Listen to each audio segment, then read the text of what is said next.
Is the Austin real estate market crashing, or are we going to see another boom in 2024? Or are we just going to cruise like we do on the river in Town Lake?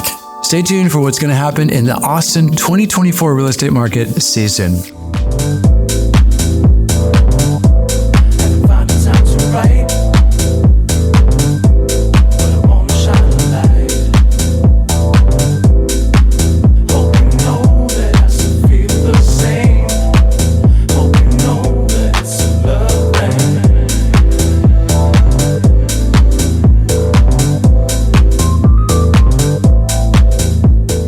We are the Austin City Brothers. My name is Mirshad Afshar. My name is Artemis Prime. We are your source for home, health, and family. If this is your first time in this channel, welcome. We do drop weekly videos to inform you about the best of Austin's real estate. So click that subscribe button so you don't miss another video. You know, there's a saying in real estate, you cannot time the real estate market, but you can invest time in the market when you're ready. There's a lot of fear and speculation. Is the market going to crash? And we're here to give you some real hardcore numbers and help you form your own opinion about where the market's going in 2024. We're not here to sway you. We're real estate advisors, and we love educating you about the Austin, Texas real estate market and what's going to happen all around Central Texas. Let's dive in. Yes. So first, we're going to talk a little bit about the history, what happened in the Q4 of 2023. And then also we're going to talk about the current events, what's really happening to the numbers. So let's dive deep. So last quarter in 2023, we still saw the decline of prices across the board in each county between 10 to 18%. At the same time, in the last 2 months, November and October, we still don't have December yet, more and more people jumped off the fence, so the pending sales went up. There were more contracts submitted and more homes being bought out. So in the last quarter of last year, we saw more homes being purchased. That's right. Yeah. The supply of inventory, this is where it gets interesting. In Williamson County, which is north of Austin, stayed steady and less homes hit the market. In Travis County and Hayes County, which is south of Austin, more homes hit the market.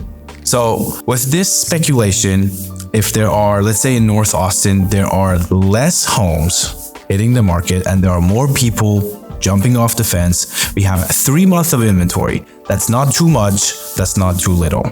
So what we expect is we're probably going to hold pretty steady. In Williamson County, most likely the trend will be a little bit more upwards. The prices will go down less because they went down 10%. Now, this could be an opposite in Travis County because there are more homes coming to the market. So the prices are still adjusting. Yes, we're still in a market correction in Travis and Hayes County because of the demand there is not as high as Williamson County. And we're boots on the ground. We work with all the builders. We filmed over 25 master plan communities, but we can see a lot of growth and a lot of buyer interest in Williamson County and Hutto because of the Samsung facility coming in. That's right. And so there's a lot of growth happening up north. We're just seeing a nice, stable, steady correction in Travis and Hayes County. Now, the Federal Reserve, in their third meeting, announced no lowering of interest rates. And so we are hearing in the grapevine from CNBC and other trusted sources that the Fed's going to be lowering the rates many times this year in 2024. And that's very interesting when you hear about the next statistics of homes, which is the national home shortage. Yes, there is actually a shortage of homes nationally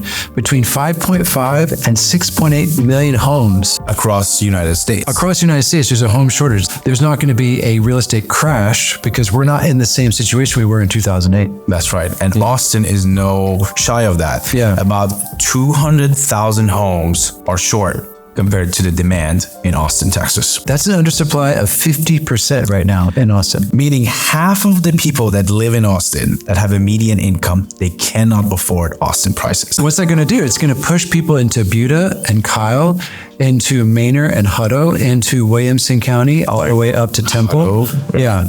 So people are getting pushed out of the city. Now we have a lot of relocation happening and people coming in from outside of Texas to buy these homes in Austin who can't afford them. That's right. But we're seeing a lot of people relocate. Yeah, like a New York buyer, a California buyer that, 800,000, 1 million is the bottom of the barrel in their states. Right. They're coming over here and they're taking advantage of this beautiful inventory that we have in Austin and they're buying it out. And the people that do live here, they cannot afford it. Now, some people have their opinions, but this is just reality. This is just happening, and Texas is a good state to live in. Yeah. So it's just gonna happen.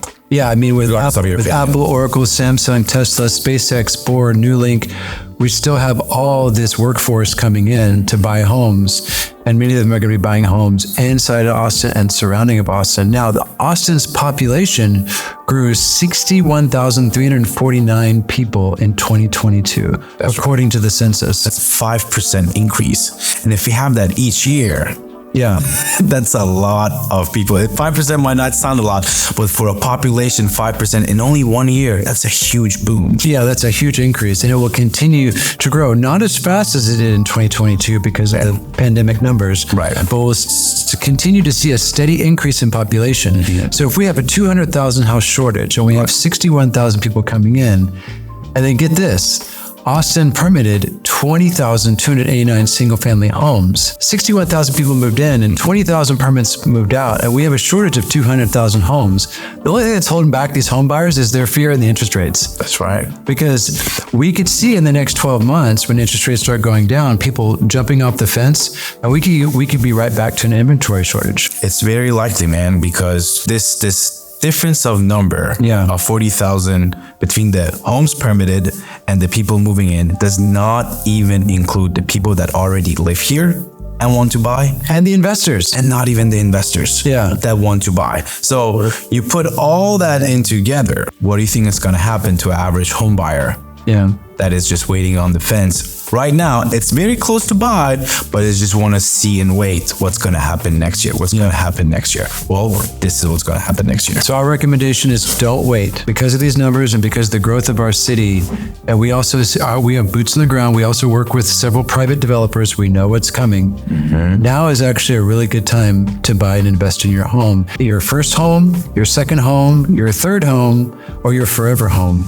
Whichever home you're choosing to invest in, according to these numbers and what we expect to come in the next 2 years, this is a great time to get in the market. That's right. On top of that, it's going to be the election year, which you're going to have less competition because no matter what we say or no matter what's happening, a lot of people are just going to be frozen by fear and what's really going to happen to the whole economy and the politics, and they're just going to wait and sit on the sidelines. So if I were you, I would take advantage of this little gap that we have this year. Yeah. And if the homes are a little pricey for you, just offer less. You can do that right now. Yes. Yeah. Well, the last deal I closed, I got over $27,000 in closing costs and lender costs covered by the seller. It's just, we're getting some amazing incentives for our buyers right now. And thank you for watching this video. If you want to see more awesome content on our channel, check out our videos and playlists on our channel homepage. And we look forward to seeing you in the next video. Thank you for tuning in and see you next time.